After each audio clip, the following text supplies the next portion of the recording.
The hospital's fluorescent lights buzzed overhead like angry wasps, casting everything in that sickly greenish tint that made even healthy people look half dead. I pressed my forehead against the cold window of the ICU waiting room, watching my reflection blur against the darkness outside. 3 days.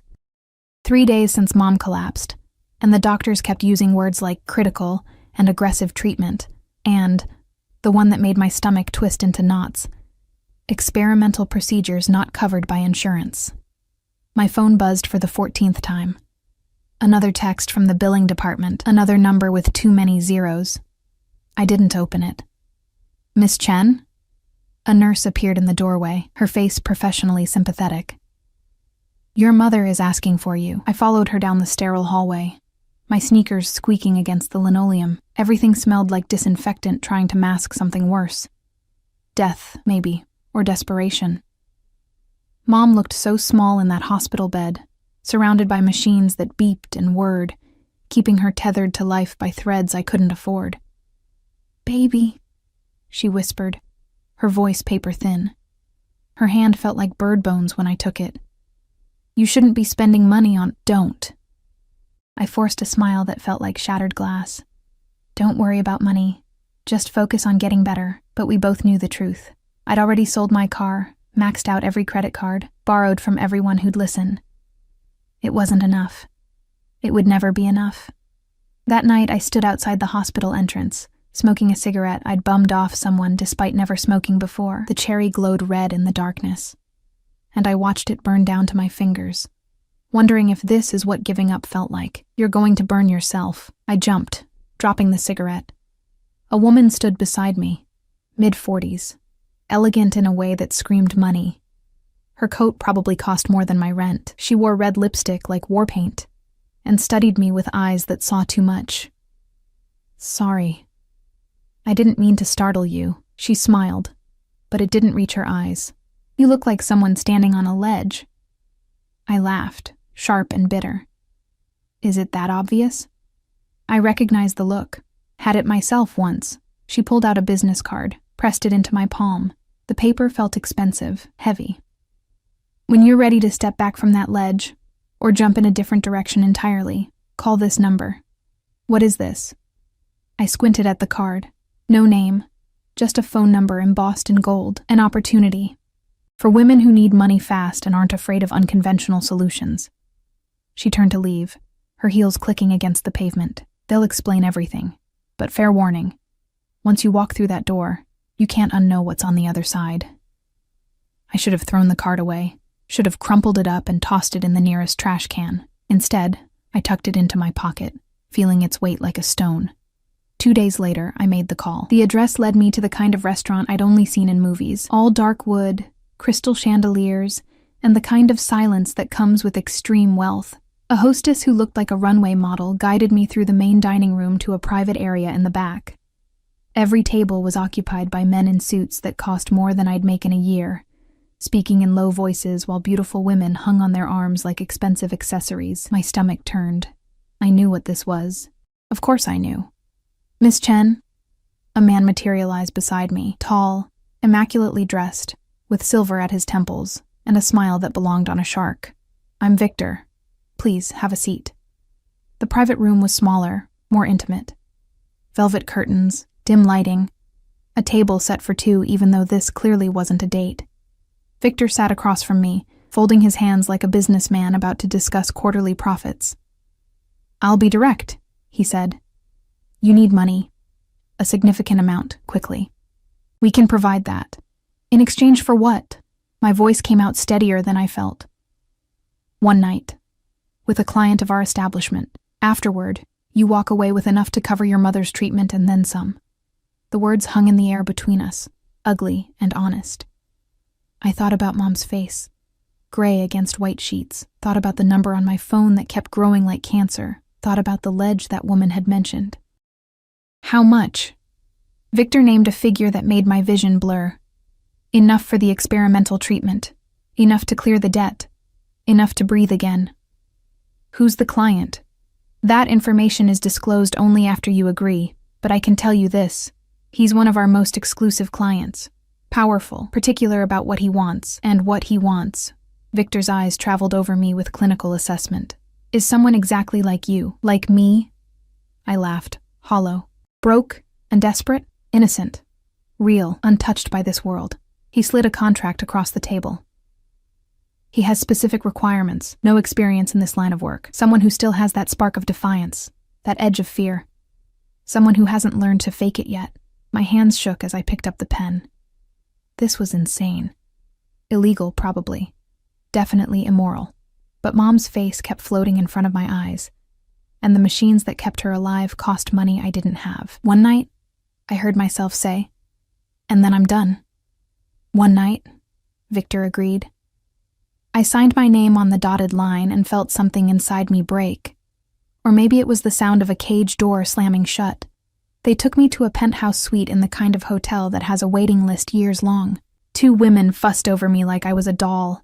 Expensive lingerie that felt like sin against my skin. A dress that cost more than my education.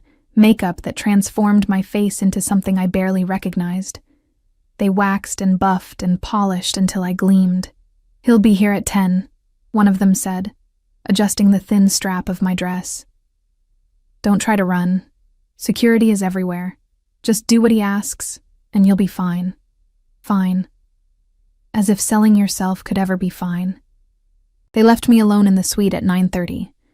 Floor-to-ceiling windows overlooked the city, 1,000 lights twinkling like trapped stars. The room smelled like expensive cologne and new leather. A bottle of champagne sat chilling in ice, condensation running down the bottle like tears. I paced, my unfamiliar heels clicking on marble floors. Every shadow made me jump. Every sound in the hallway sent my heart racing. I'd never done anything like this, never even had a serious boyfriend. Now I was waiting for a stranger to arrive and the door opened. I spun around, my breath catching. The man who entered wasn't what I expected. Young, maybe early 30s. Tall, with dark hair styled with casual precision and a face that belonged on magazine covers. He wore a black suit that probably cost more than my mother's entire medical bill, tailored so perfectly it looked painted on. 2 men in dark suits flanked him, bodyguards clearly, before he waved them away with a subtle gesture. But it was his eyes that trapped me, dark, intense, burning with something that made my skin prickle. He looked at me the way a predator studies prey. Not with hunger exactly, but with absolute focus, like I was the only thing in the world that mattered. "You're younger than I expected," he said. His voice was deep, smooth, with an accent I couldn't place. Not quite Italian, not quite something else. "I'm 23. My voice trembled. I hated that. Hated showing weakness. He moved closer, and I caught his scent. Something dark and expensive, cedar and smoke and danger. He circled me slowly, studying me from every angle, and I felt naked despite the dress, exposed despite the makeup. "Why are you here?" He stopped in front of me, so close I could feel the heat radiating from his body. "You know why." Victor said, "I know what Victor told you. I'm asking why you agreed." His hand came up, fingers grazing my jaw, tilting my face toward the light. "What desperation drives someone like you to this?" Tears burned behind my eyes. I refused to let them fall. "My mother is dying. The treatment costs more than I could make in 5 lifetimes. This is the only way." Something flickered in his expression. Surprise, maybe, or recognition.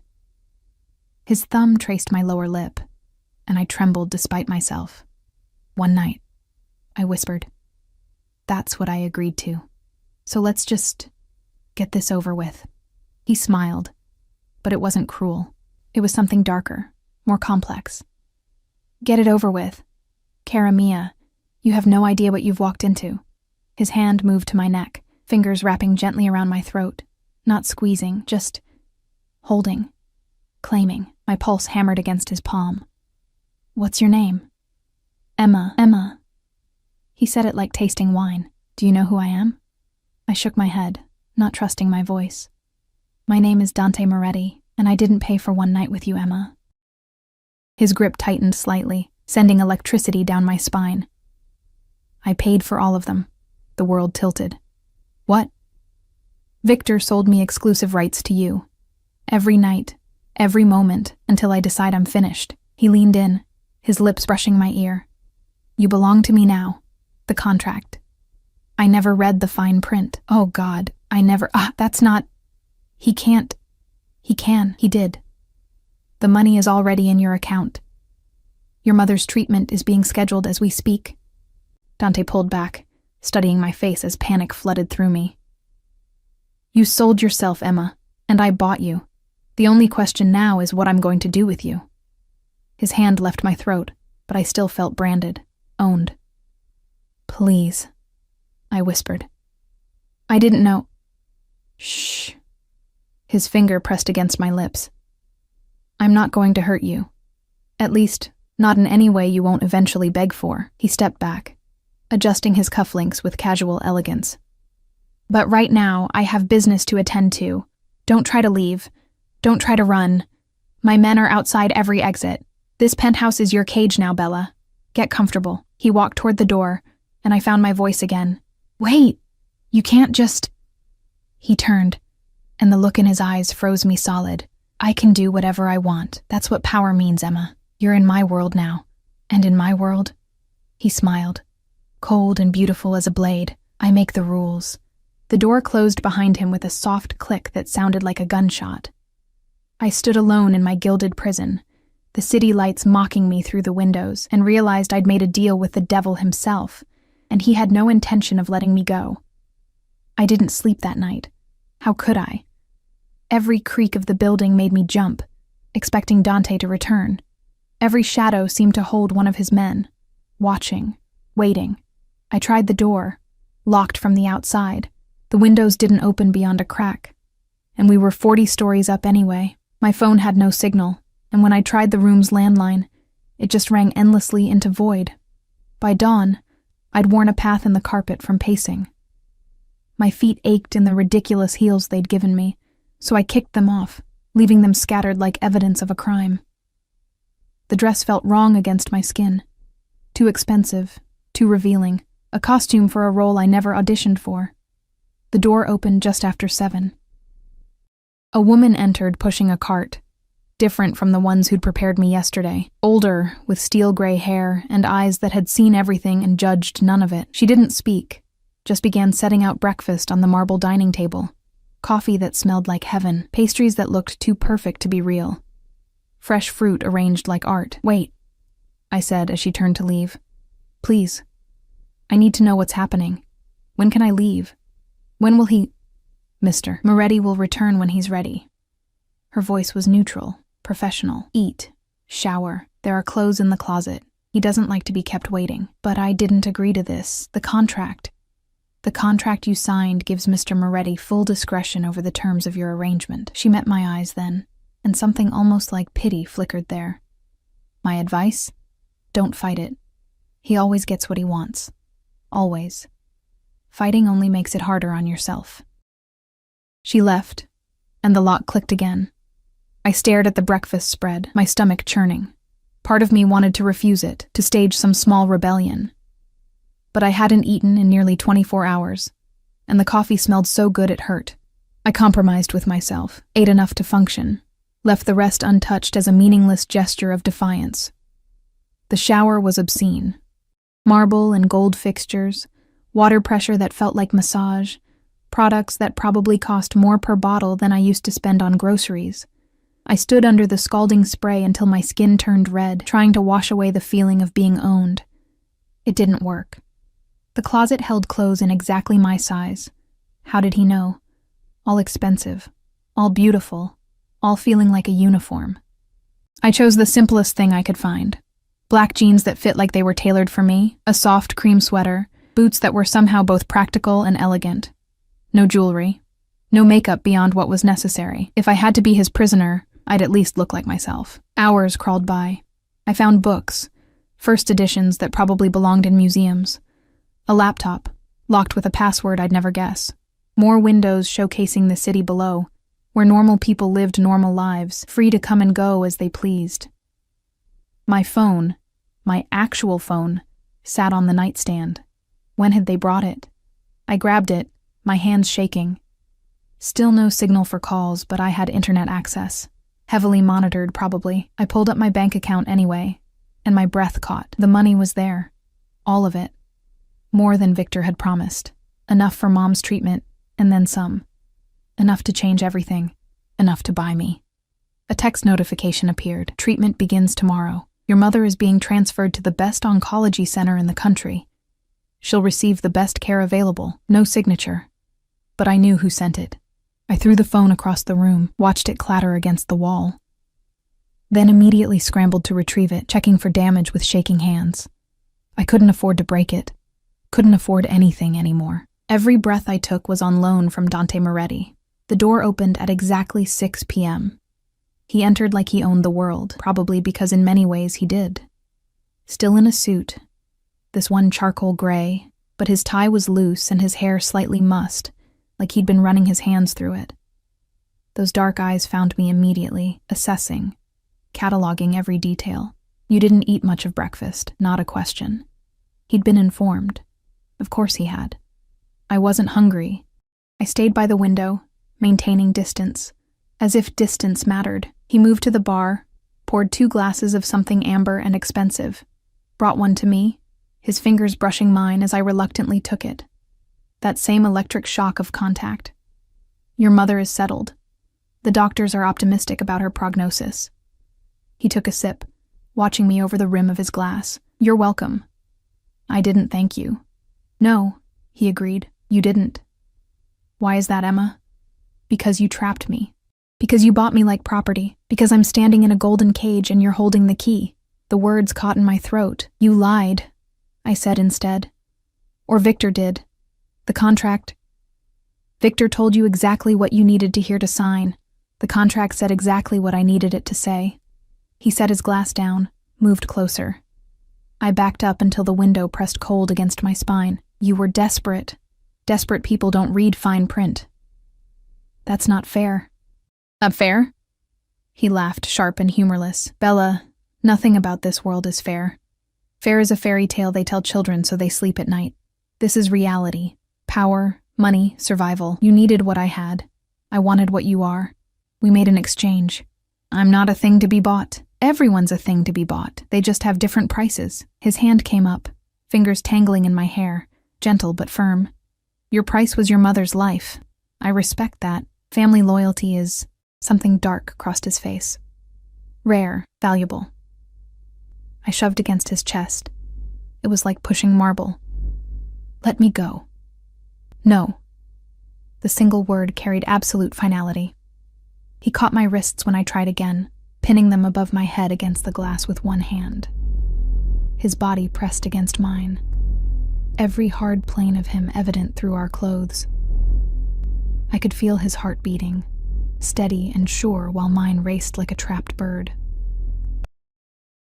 I could break you, he murmured, his free hand tracing my jaw, my throat, the curve of my shoulder. So easily. But that's not what I want. I don't want a broken doll, Emma. I want you. All that fire, all that fear, all that desperate courage that made you walk into Victor's trap. Then what do you want? My voice came out breathless, traitorous. His smile was dangerous. Everything. Your time, your attention, your presence. You'll live here, in my world. Attend events with me. Be seen at my side. And at night. His thumb traced my lower lip. At night, you'll warm my bed and learn exactly what it means to belong to Dante Moretti. I won't. But even as I said it, my body betrayed me. Heat pooled low in my stomach. My pulse jumped under his touch. This was wrong. All wrong. But something primitive in me responded to the raw dominance rolling off him. You will. Because I own the contract that says so. Because your mother's treatment depends on your cooperation. Because deep down, he leaned in, his lips brushing my ear. You're curious. Terrified, yes, but curious about what it would feel like to surrender to someone who could destroy you. You're insane. Probably. He released my wrists, stepped back. The sudden absence of his heat left me cold. But I'm insane with resources. Insane with power. Insane enough to buy a woman I saw for 30 seconds and knew I had to possess. I rubbed my wrists, even though he hadn't hurt me. 30 seconds. 3 weeks ago. You were leaving the hospital late at night. You stood in the parking lot looking so lost, so breakable. I was there visiting someone. I saw you, and I couldn't stop thinking about you.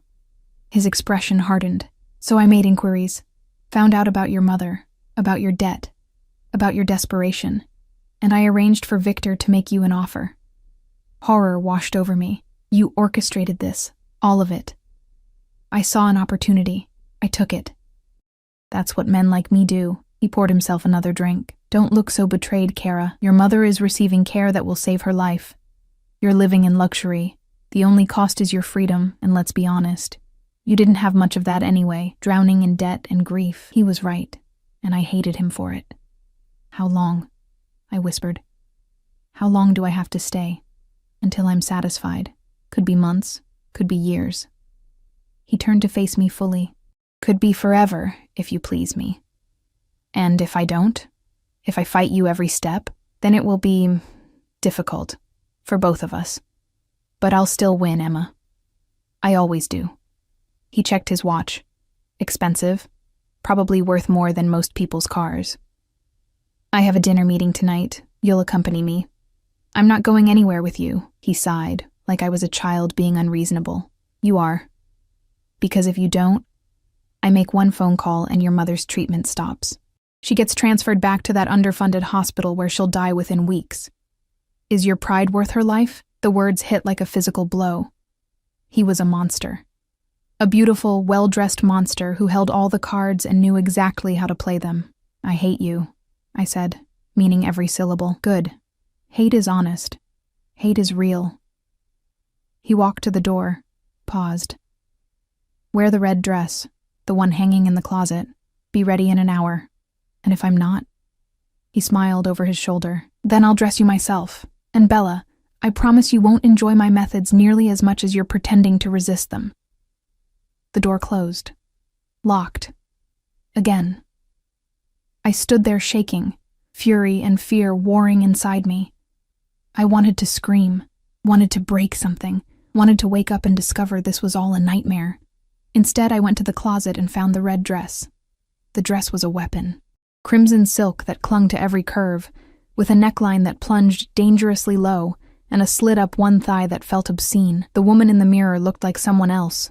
Sophisticated, sensual, dangerous. Not Emma Chen, who worked double shifts and ate ramen for dinner.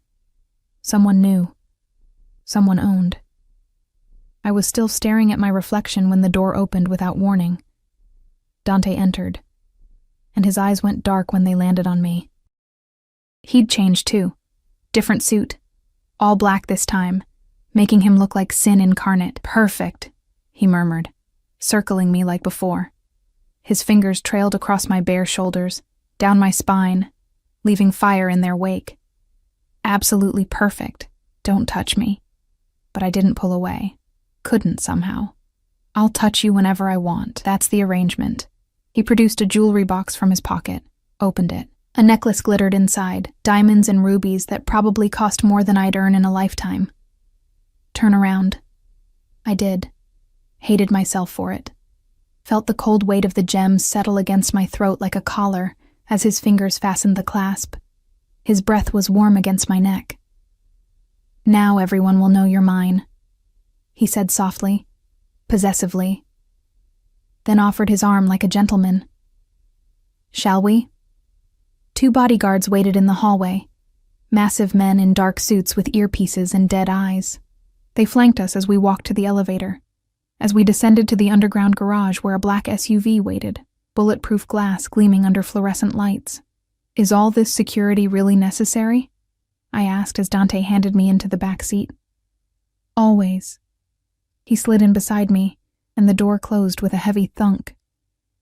I have many enemies, Emma, people who would hurt what's mine to get to me. You're protected now, but you're also a target. Stay close. Do as I say. And you'll be safe. The drive through the city felt surreal. Normal people walked normal streets, going to normal dinners, while I sat in a bulletproof car beside a man who owned me, wearing a necklace worth more than their houses. Where are we going? I finally asked. To meet associates, business dinner. You'll smile, look beautiful, and let them wonder who you are. Don't speak unless spoken to. Don't wander off. And under no circumstances tell anyone your real name. His hand settled on my thigh, possessive and warm. Tonight, you're just mine, understood? I wanted to argue, wanted to fight. But the weight of the necklace reminded me of the leash I wore. Invisible but unbreakable, understood, I whispered. His smile was approval and promise. Good girl. The restaurant was even more exclusive than Victor's place. The kind that doesn't have a sign, that you'd walk past without noticing unless you knew it was there. Dante's hand stayed on the small of my back as we entered, guiding me through doors that opened at his approach, past staff who bowed their heads in deference. The private dining room held 6 men, all roughly Dante's age, all radiating the same dangerous energy, money and power and violence barely restrained. Their eyes crawled over me with various degrees of hunger and curiosity. "Gentlemen," Dante said smoothly, pulling out my chair. "Shall we begin?" And as I sat there, playing the role of beautiful accessory while they discussed business in careful code, I realized the depth of the world I'd stumbled into. These weren't businessmen, they were predators, and I belonged to the most dangerous one of all. The dinner felt endless. I sat in silence while they talked. Conversations layered with hidden meanings I couldn't quite decipher. Shipments and territories, percentages and disputes, names spoken with reverence or contempt. Dante's hand never left my thigh under the table, a constant reminder of ownership. Every so often his fingers would tighten, a silent command to stay still, stay quiet, stay perfect. One of the men, Lorenzo, with silver threading his dark hair and scars on his knuckles, kept staring at me with undisguised interest. "She's exquisite, Dante. Where did you find her?" "That's none of your concern." Dante's voice stayed pleasant, but something deadly flickered in his eyes. "Protective already?" Another man laughed, younger, with a gold watch that caught the light. "You've only had her what? A day. Careful, friend. You know what they say about catching feelings in our line of work." "I don't catch feelings, Marco. I acquire assets." Dante lifted his wine glass, the picture of casual indifference. But his hand on my leg had turned to iron. "And I protect what's mine, of course." Lorenzo smiled, but it didn't reach his eyes. "Still, if you ever tire of her, I won't." The words came out flat, final. Dante's gaze pinned Lorenzo like a butterfly to a board. "And if anyone touches what belongs to me, I'll remove their hands." Slowly. The temperature in the room dropped 10 degrees. Lorenzo raised his hands in mock surrender. "Message received. She's off limits." The conversation moved on, but the tension lingered. I felt like prey at a table of wolves, only surviving because the alpha had claimed me. My heart hammered against my ribs. The dress suddenly felt too tight, the necklace too heavy. I couldn't breathe properly. Dante must have sensed it. His thumb traced small circles on my thigh. Not sexual, almost comforting. "Breathe, Bella," he murmured, too low for the others to hear. "You're doing perfectly." But I wasn't. My vision was starting to tunnel, panic clawing up my throat, too many predatory eyes, too much danger crackling in the air like static electricity. The walls seemed to close in. "Excuse us." Dante stood abruptly, pulling me up with him. "I need a moment with my companion." He guided me out of the dining room, down a corridor, into a private bathroom, locked the door, then turned to me with something almost like concern in his dark eyes. "Look at me." His hands cupped my face, forcing me to meet his gaze. "Breathe, in through your nose, out through your mouth. That's it." I followed his instructions, hating that it helped, hating that his touch grounded me. "I can't do this," I gasped. "Those men, they're dangerous. You're dangerous. This whole world is—" "Yes, simple, honest. They are. I am, but you're safe with me, Emma. No one will hurt you. I won't allow it." "Why?" the question burst out. "Why me? You could have anyone. Women who belong in this world, who understand the rules. Why buy some random girl from outside a hospital?" His expression shifted, something raw flickering across his features before the mask slammed back down. "Because everyone in my world wants something from me. Power, money, connections. They smile and scheme and wait for opportunities to betray me. But you— His thumb traced my cheekbone. You looked at me tonight like I was a monster. Not a king, not a prize. A monster. And that honesty is more valuable than all the practiced seduction in the world. You are a monster, I know. He leaned in, his forehead almost touching mine. But I'm your monster now, and I take care of what's mine. Before I could respond, his mouth covered mine. The kiss was possession and promise, demand and surprising gentleness all at once. His hands tangled in my hair, angling my head exactly where he wanted it. I should have fought. Should have pushed him away. Instead, my traitorous body melted against him, responding to the dark heat he ignited. When he finally pulled back, we were both breathing hard. We should return, he said, voice rough. They'll talk if we're gone too long. Let them talk. The words came out before I could stop them. His smile was slow, dangerous, satisfied. Careful, Kara. I might start thinking you're enjoying this. I'm not. But we both knew it was a lie. We returned to the dinner. I made it through the rest of the meal in a daze, hyper-aware of Dante beside me, his kiss still burning on my lips. The other men seemed to sense the shift, their comments becoming more careful, their gazes sliding away from me more quickly. When we finally left, the city had transformed into a sea of lights. The SUV cut through traffic like a shark through water, Dante's security always vigilant. He made phone calls in rapid Italian. His native language, I realized, while I stared out the window and wondered who I was becoming. You did well tonight, he said after ending his last call. Better than I expected for your first exposure to that world. Are they all criminals? Your associates? That depends on your definition of criminal. His smile was wry. We operate in gray areas, import-export mostly, some ventures more legitimate than others. The Mafia. It wasn't a question.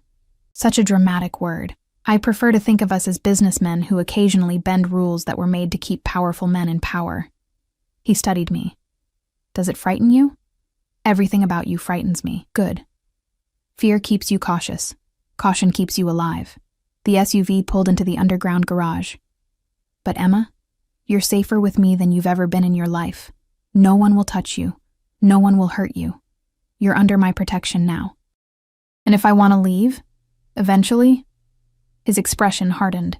That's not an option we're discussing. The penthouse felt different when we returned. Less like a prison, more like a lair. Dante shed his jacket, loosened his tie, poured himself a drink. I kicked off my heels with relief, my feet aching. Come here. It wasn't a request. I approached slowly, every instinct screaming warnings. He caught my hand, pulled me between his legs as he sat on the leather sofa. His fingers found the clasp of the necklace, removed it with careful precision. This stays in the safe when you're here. Too valuable to leave lying around. His hands moved to my shoulders, thumbs pressing into tense muscles. You're wound tight as a wire. Can you blame me? No. He continued the massage, finding knots I didn't know I had. But I can help. It felt too good. His hands were skilled, knowing exactly where to press, where to soothe. Despite everything, I felt myself relaxing, leaning into his touch. Why are you being nice to me? I asked softly. I'm not nice, Emma. Nice is weak. But I do take care of my possessions. His hands slid down my arms, and you intrigue me. That fire in your eyes, even when you're terrified. The way you stood up to me earlier, knowing I could destroy you. Most people in my life are sycophants or enemies. You're neither. What am I then? Mine. He pulled me down onto his lap, arranging me like a doll. Mine to protect. Mine to control. Mine to— His lips brushed my neck. Corrupt. I should have been horrified. Should have fought. Instead, I tilted my head, giving him better access. His mouth traced patterns on my skin, teeth grazing sensitive spots that made me gasp. We had a deal, I managed, one night. You said— I lied. He bit down gently on my earlobe. I told you. I own every night. Every moment. Starting His hands found the zipper of my dress, started lowering it with agonizing slowness. Panic and something dangerously close to desire warred inside me. Wait. I caught his wrist. I've never— He went still. Never? I couldn't meet his eyes, shame burning through me. I was too busy working, taking care of Mom. There was never time for dating, for this. For a long moment he said nothing, then he carefully zipped the dress back up, his touch almost reverent. Well, that changes things. Changes what? My timeline. He shifted me on his lap so I faced him. I'm many things, Emma. Ruthless. Violent when necessary. Possessive to a fault. But I don't take virgins on their first night in my bed. That requires finesse, preparation, trust. I'll never trust you. You will. Absolute certainty in those 2 words. Because I'm patient. Because I know how to seduce someone properly. And because despite yourself, you're already responding to me. He was right. God help me, he was right. My body had betrayed me all evening, leaning into his touch, responding to his kiss, craving his attention even while my mind screamed protests. Go to bed, Emma. He lifted me off his lap, gentle but firm. The guest room, not mine, not yet. When I take you, it will be because you're begging for it. That'll never happen. His smile was dark promise. We'll see. The guest room was smaller than the master suite, but still more luxurious than anywhere I'd ever lived. I changed into pajamas someone had stocked in the dresser. Silk, of course, because apparently Dante Moretti didn't do cheap anything, and lay awake staring at the ceiling. My phone buzzed.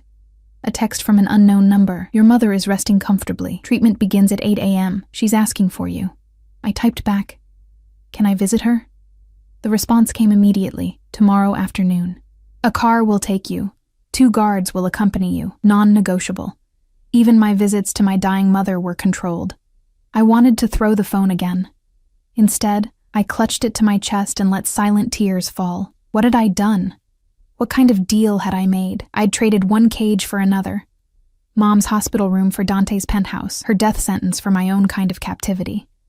But she would live. That was what mattered. She would live. I repeated it like a mantra until exhaustion finally dragged me under. Morning came too early. I woke to sun streaming through unfamiliar windows and the smell of coffee. For a blissful second, I forgot where I was. Then reality crashed back. I found Dante in the kitchen. Somehow he made even casual clothes look expensive, black slacks and a white shirt with the sleeves rolled up.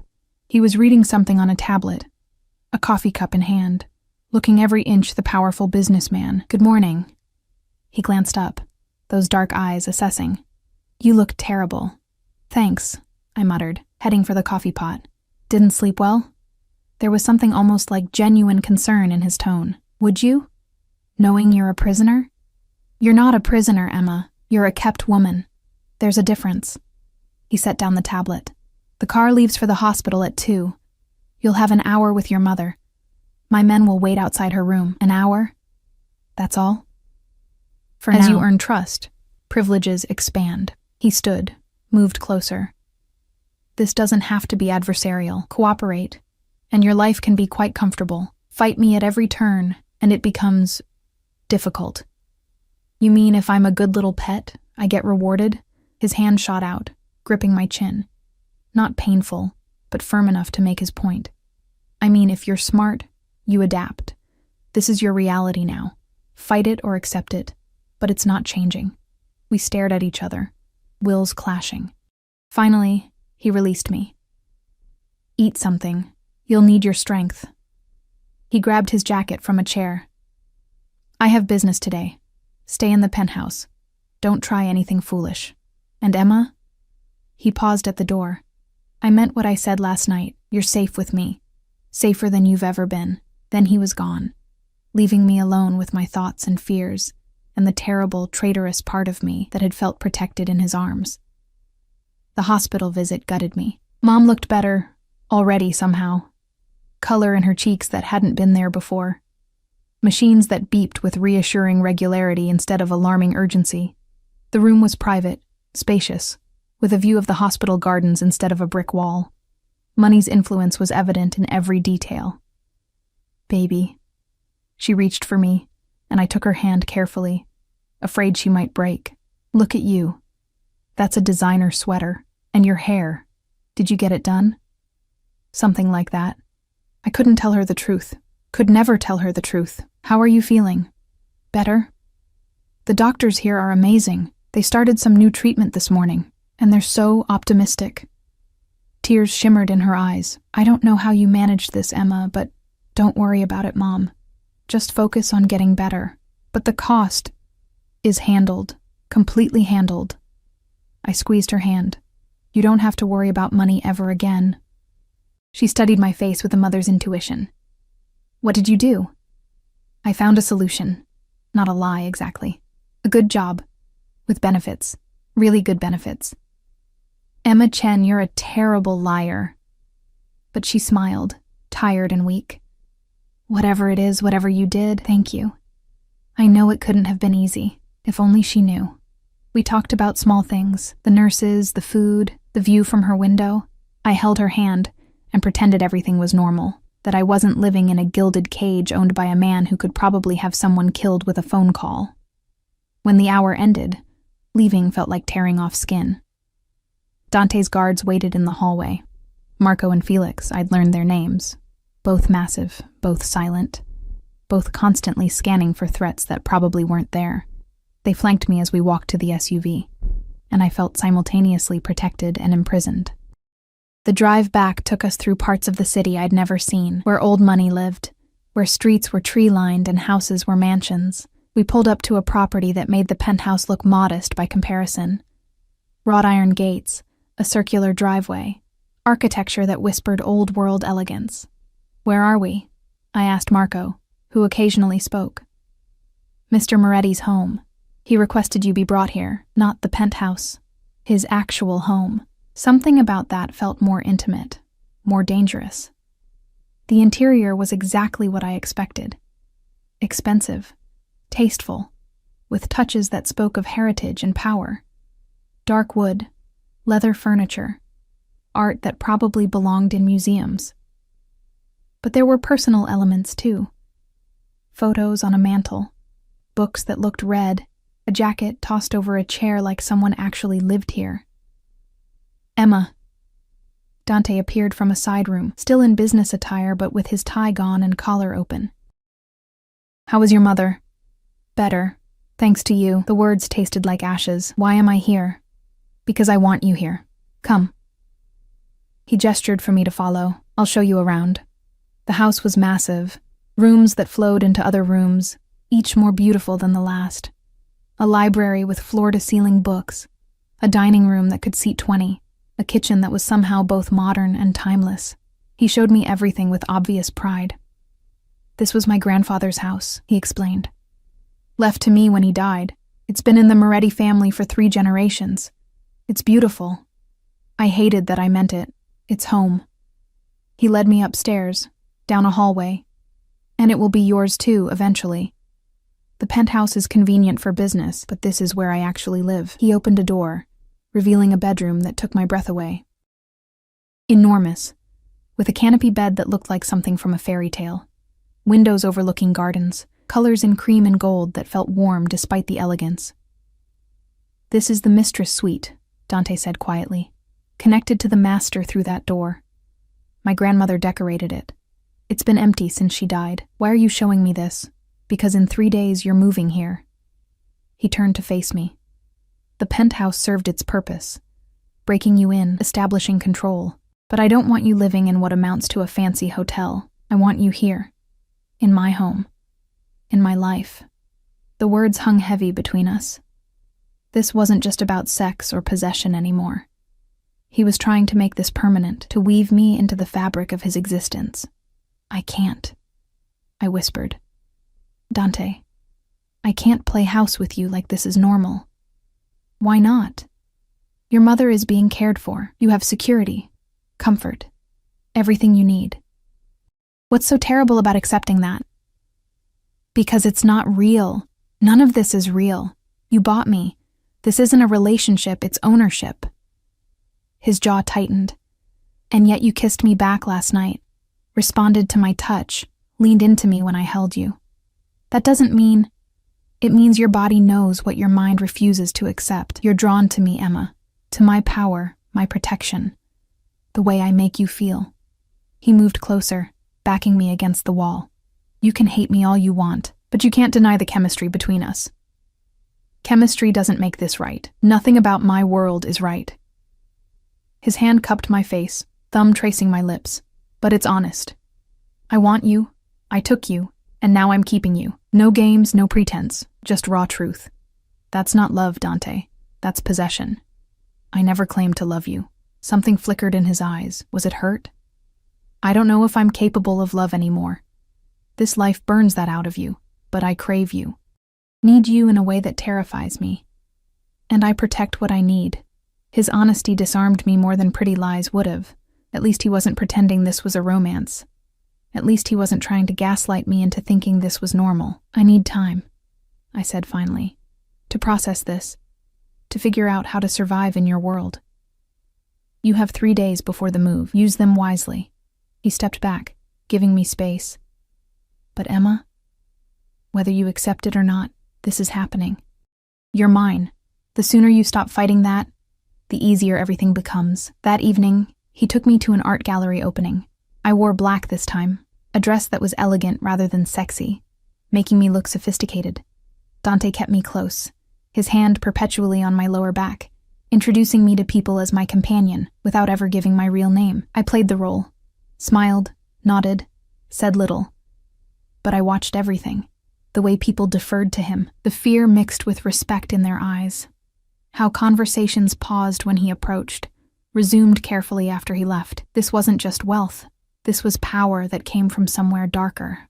You're learning, he murmured during a quiet moment, handing me champagne. I can see you cataloging everything. What am I supposed to be learning? My world, its rules, where you fit in it. His fingers trailed down my arm. You're doing well. Several people have already asked who you are.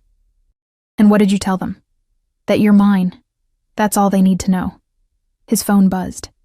He glanced at it, frowned. I need to handle something. Stay here. Don't wander. Marco is watching.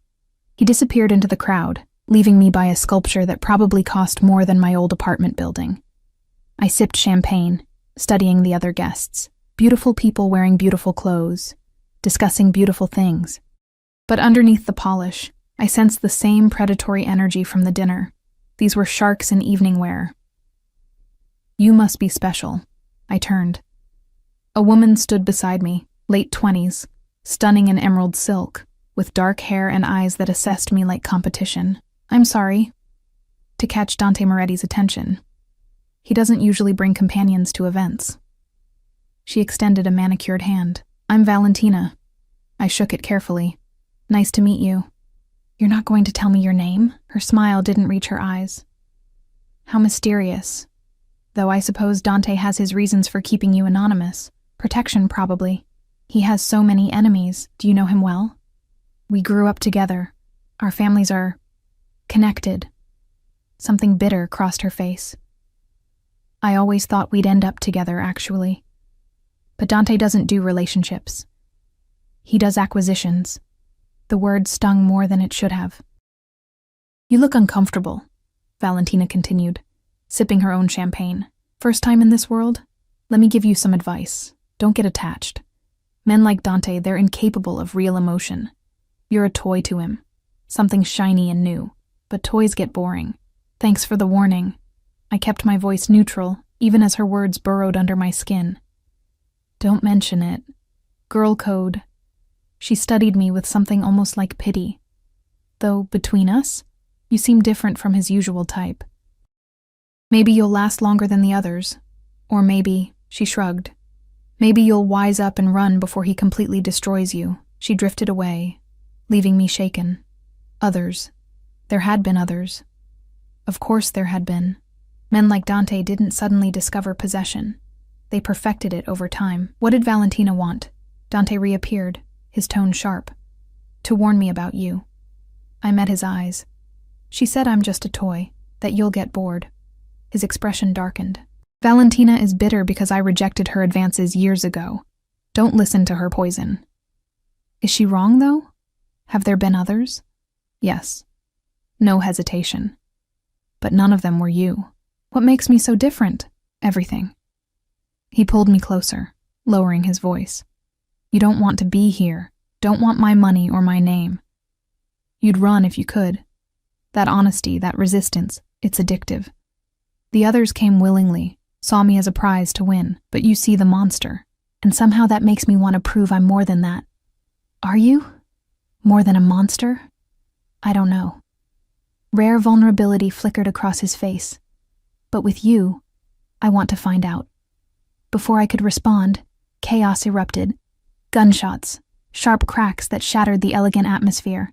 Screams, glass breaking. Dante moved faster than I thought possible, his body covering mine as he drove us both to the floor behind the sculpture. Marco and Felix appeared from nowhere, weapons drawn, creating a shield around us. Stay down, Dante commanded, his weight pinning me.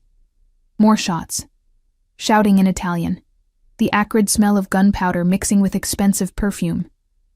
My heart hammered so hard I thought it might burst. Then silence. Terrible, ringing silence. Clear, someone called. Dante rose, pulling me up with him. The gallery was chaos, people hiding, crying, security everywhere, but no blood, no bodies. Warning shots, I realized. Someone sending a message. Get her out, Dante ordered Marco. Now, back to the house. Maximum security. What about you? I clutched his jacket, suddenly terrified of being separated. I need to handle this. He cupped my face, his eyes blazing. Go with Marco. Lock yourself in the bedroom. Don't open the door for anyone but me. Understand? Dante. Emma.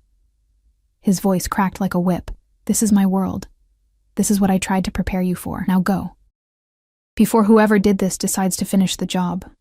Marco dragged me away. I looked back once, saw Dante surrounded by his men, his face transformed into something cold and deadly. The businessman was gone. In his place stood the true Don, ruthless, dangerous, absolutely in control. The drive back was silent. Marco drove like the devil himself was chasing us, running red lights, taking corners that threw me against the door. Felix was on the phone, speaking rapid Italian I couldn't follow. At the house, they hustled me inside, checked every room, stationed guards at every entrance. Marco took me upstairs to that beautiful bedroom. Stay here. Mr. Moretti will return when it's safe. He paused at the door. And, miss, for what it's worth, he cares about you. More than he's cared about anyone in a long time. The way he covered you back there, that's not just possession, that's protection. Then I was alone, locked in a dead woman's bedroom, waiting for a monster to come home and wondering when I'd started hoping he would. Hours crawled by. I paced the bedroom like a caged animal, jumping at every sound. The house was too quiet, that oppressive silence that comes before storms. Outside the windows, Dante's guards patrolled the grounds with military precision, their silhouettes dark against security lights. My phone buzzed. A text from the hospital. Your mother is sleeping peacefully, all vitals stable. At least she was safe.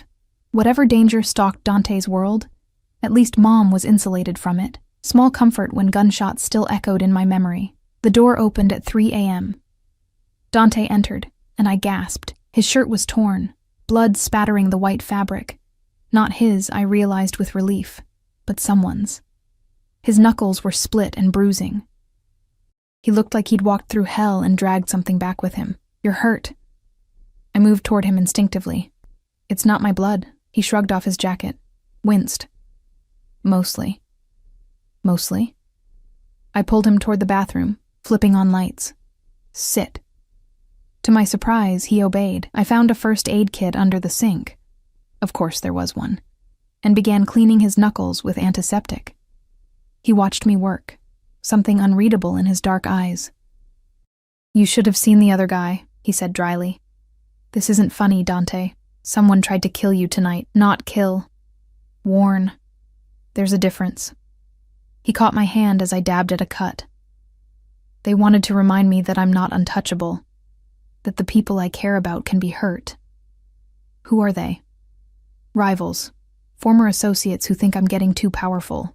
Take your pick. He pulled me between his legs, his hands settling on my hips. But they made a mistake tonight. What mistake? They showed me that I have a weakness now. His grip tightened. They'll come after you to get to me, use you as leverage. Hurt you to hurt me. Fear slithered down my spine. Then let me go. Send me away where I'll be safe. No. Absolute finality. You're safest with me, under my protection. They got close tonight because I was arrogant, complacent. That won't happen again.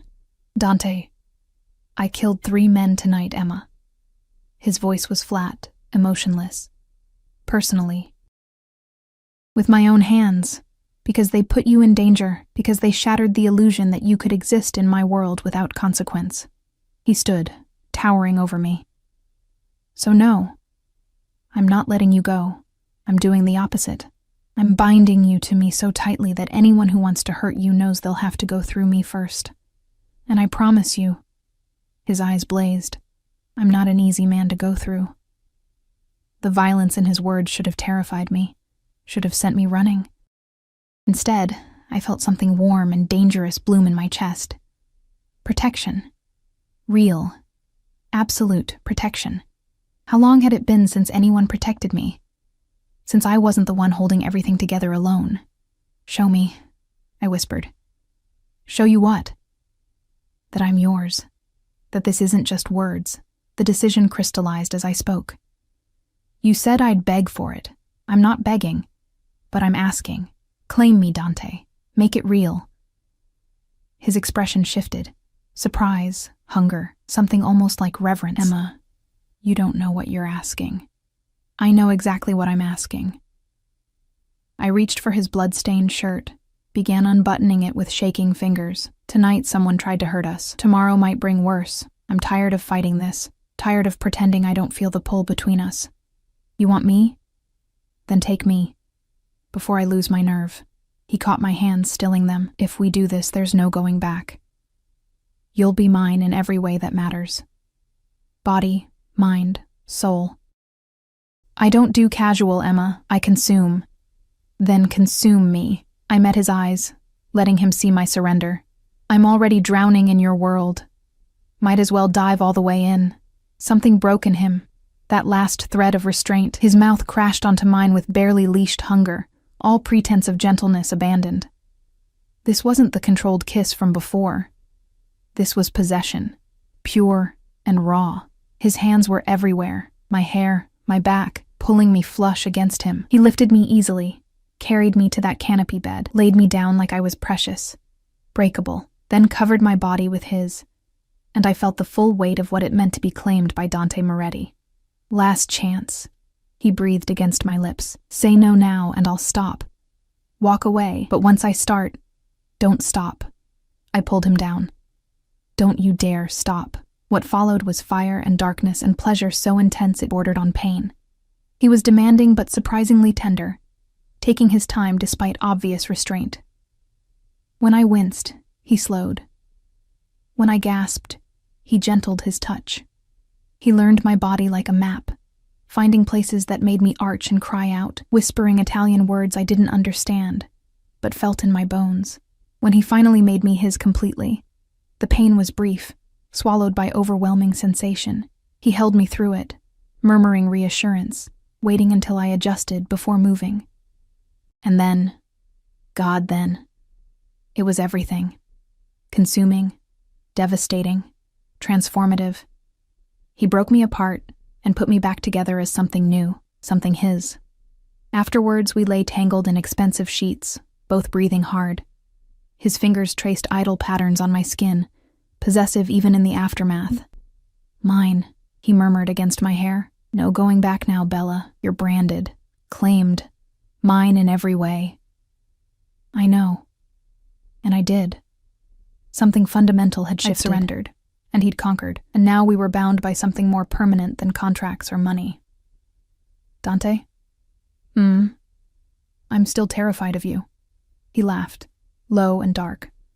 Good, fear keeps you sharp. But Emma? He tilted my face up, forcing me to meet those intense eyes. You're the only thing I'm terrified of, too. Me? Why? Because you make me weak? Make me care? Make me want things I swore I'd never want? His thumb traced my swollen lips. You're my Achilles heel, and in my world, weakness gets you killed. Then maybe we'll just have to be strong together. His smile was beautiful and terrible. Is that your way of saying you're staying? I thought about Mom, safe in her hospital bed, about the life I'd left behind. Struggling, drowning, losing everything slowly, about this new life, dangerous but secure, terrifying but protected, about the monster holding me like I was precious. I'm staying, I whispered. Not because of the contract, because I choose to. Even knowing what I am, what I do. Especially knowing that, I kissed him softly. You're a monster, Dante Moretti, but you're my monster. And maybe I'm learning to be yours. 3 months later, the house felt like home. Mom had been released from treatment, cancer-free. The doctors proclaimed it a miracle. She'd moved into a comfortable apartment nearby, close enough to visit, but far enough to give us space. She still didn't know the full truth about Dante, but she'd accepted that her daughter had found someone powerful who cared for her. I'd learned to navigate his world, the dinners with dangerous men, the events where violence hummed beneath polished surfaces, the constant security. Learned to shoot a gun. Dante insisted on it. Learned Italian, so I could understand his business calls. Learned the hierarchy of his organization, who was loyal and who bore watching. But I'd also seen other sides of him. The way he called Mom's doctors personally to check on her progress. How he'd arranged for her favorite flowers to be delivered every week. The night I'd found him in the library, staring at a photo of his own mother, dead for years, with such longing it broke my heart. You're thinking too loud, Dante said, entering the bedroom where I was getting ready for another event, just remembering. I turned, admiring him in his tuxedo. How much has changed. Regrets? He moved behind me, helping with my necklace. A new one, custom-made, diamonds and sapphires that spelled his name against my throat. Ownership made beautiful, some days. Honesty. We'd promised each other honesty. The fear doesn't go away completely. But the other feelings... I met his eyes in the mirror. They get stronger. What other feelings? I turned in his arms. You know what feelings? His smile was slow, satisfied. Say it anyway. I want to hear it. You arrogant ass. There it is. He kissed me deeply. I love you too, Emma Chen. My greatest weakness. My most valuable possession. You're equal, I corrected. We agreed on equal. Equal, he conceded with amusement. Though you have to admit, I still win most of our arguments. Only because you cheat. I prefer to think of it as using all available resources. His phone buzzed. Always, constantly. Business never stopped. He glanced at it, frowned. Lorenzo is making noise again. I need to handle it. The same Lorenzo from that first dinner? The same. He's been problematic, questioning my leadership, suggesting I've gone soft since... He gestured between us. Since you. Something cold settled in my stomach. Am I making you vulnerable? You're making me human. He cupped my face. There's a difference. And anyone who mistakes humanity for weakness learns differently. Permanently. Dante, I need to make a statement. Show that caring about you hasn't weakened me. It's made me more dangerous, because now I have something worth protecting. His expression hardened. Lorenzo crossed a line, threatened you, indirectly, suggested you were a liability. What are you going to do? What I always do. Eliminate threats. He kissed my forehead. Don't wait up. This might take a while. Fear spiked through me. Be careful. Always. He paused at the door. Emma, if something happens to me, don't. I couldn't hear it. Don't say that. If something happens, he continued firmly, Marco has instructions. Money, protection, everything you need. You'll be safe. Your mother will be safe. I've made sure of it. I don't want your money if you're not here. Then consider it motivation for me to come back. His smile was wicked. Besides, who else is going to put up with your stubborn streak? He left, and I was alone with my thoughts and fears, and the terrible knowledge of what he was walking into. The call came at 2 a.m. Marco's voice, grim. There's been an incident. Mr. Moretti wants you at the hospital. Now, my heart stopped.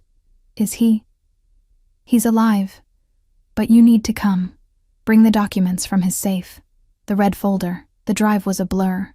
The hospital, not the fancy one where Mom stayed, but a private facility that asked no questions. Hummed with quiet efficiency, Marco led me through security to a private wing.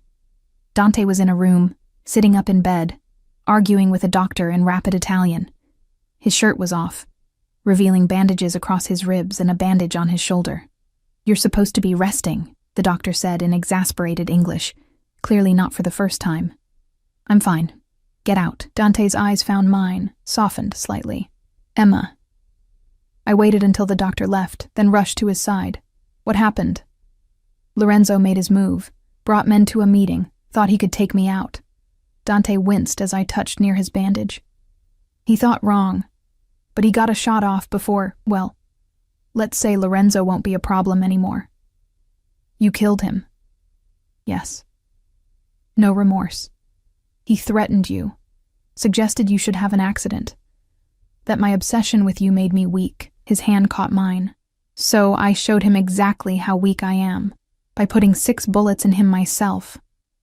I should have been horrified, should have run screaming. Instead, I felt a twisted sense of security. This man had killed for me, would kill again. That level of devotion, however dark, was intoxicating." "The red folder," Marco said quietly, placing it on the bedside table, as requested. Dante opened it with his good hand, pulled out documents. "I had these drawn up weeks ago. Was waiting for the right time." I looked at the papers. Legal documents, complex and official. My name appeared repeatedly. "What is this?"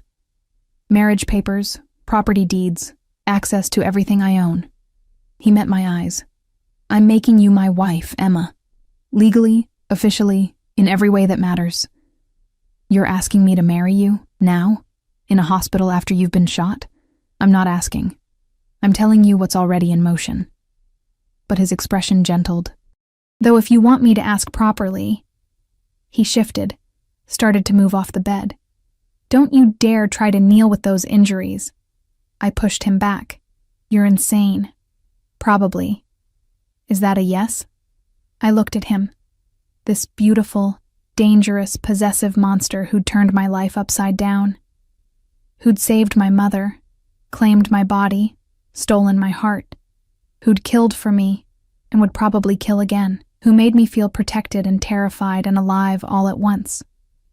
"Yes," I whispered. "You arrogant, controlling, impossible man." "Yes." His smile could have lit the city. "Good. Because the wedding is in 2 weeks. Intimate ceremony. Just family."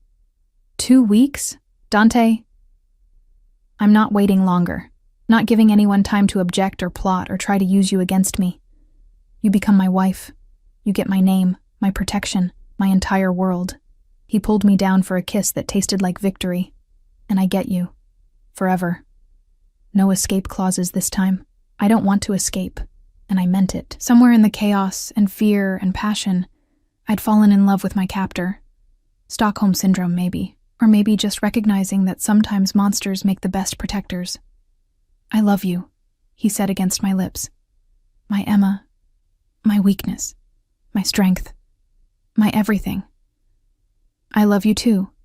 I settled carefully beside him on the hospital bed. "My monster. My protector. My home." The wedding was small but perfect. Mom cried happy tears, still not fully understanding who Dante was, but seeing how he looked at me. His men filled the pews, killers in tuxedos, dangerous but devoted. Valentina even attended, her congratulations genuine if slightly bitter. I wore white, virginal irony considering Dante had claimed that particular prize months ago. He wore black, because of course he did, and looked like sin incarnate.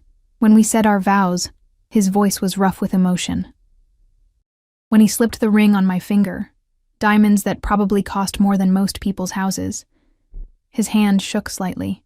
"You're mine now," he whispered as we were pronounced husband and wife. "Legally, officially, permanently mine."